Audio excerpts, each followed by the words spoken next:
Hello बच्चों, चलिए प्रश्न को पढ़ते हैं। दो पतले लेंस संपर्क में रखे हैं। एक लेंस की फोकस दूरी 30.0 सेंटीमीटर है। यदि संयोजन की फोकस दूरी 15.0 सेंटीमीटर हो तो दूसरे लेंस की फोकस दूरी ज्ञात कीजिए।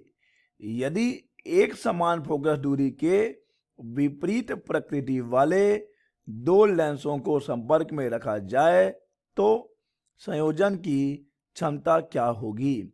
चलिए बच्चों, सबसे पहले हम लिख लेते हैं मूल अवधारणा। मूल अवधारणा जिस पर कि यह प्रश्न आधारित है, यह प्रश्न आधारित है लेंसों के संयोजन पर। लेंसों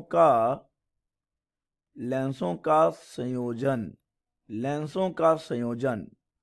मान लीजिए बच्चों कि दो लेंस हैं जिनकी फोकस दूरियां हैं f1 और f2 और इन दोनों का संयोजन किया जाता है। और यदि हम मान लें कि संयोजन की संयुक्त फोकस दूरी कैपिटल F है तो सूत्र होता है 1/f बराबर 1/f1 प्लस 1/f2। चलिए बच्चों, इस सूत्र की सहायता से दिए गए प्रश्न को हल करेंगे। प्रश्न में कहा गया है कि दो पतले लेंस संपर्क में रखे हैं जिसमें से एक की फोकस दूरी है 30 सेंटीमीटर और संयुक्त फोकस दूरी दी गई है 15 सेंटीमीटर। तो हमें दूसरे लेंस की फोकस दूरी ज्ञात करनी है। मान लीजिए दूसरे लेंस की फोकस दूरी है f2। तो यहां पर बच्चों 1/f बराबर होता है 1/f1 प्लस 1/f2। 1/15 बराबर 1/30 प्लस 1/f2। 1/15 माइनस 1/30 बराबर 1/f2। तो बच्चों इसका एलसीएम आ जाएगा 30। 15 और 30 का एलसीएम 30 आ जाएगा।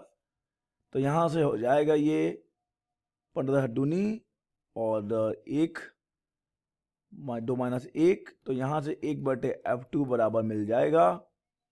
तो बच्चों देखिए 1/f2 का मान हमें मिल रहा है 1/30।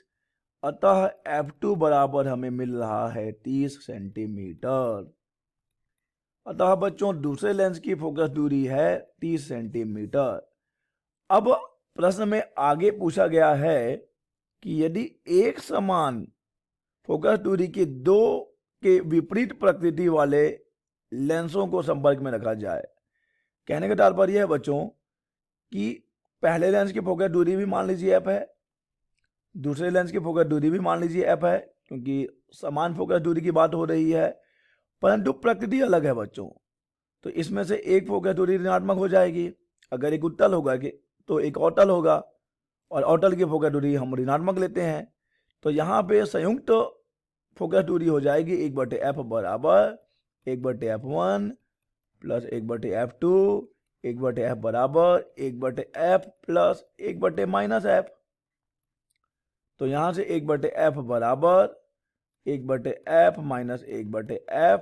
तो बच्चों यहाँ से हमें मिलेगा f का मान। देखिए बच्चों 1/f का मान तो हमें शून्य मिल जाएगा। यहाँ से यहाँ कहानी खत्म होगी।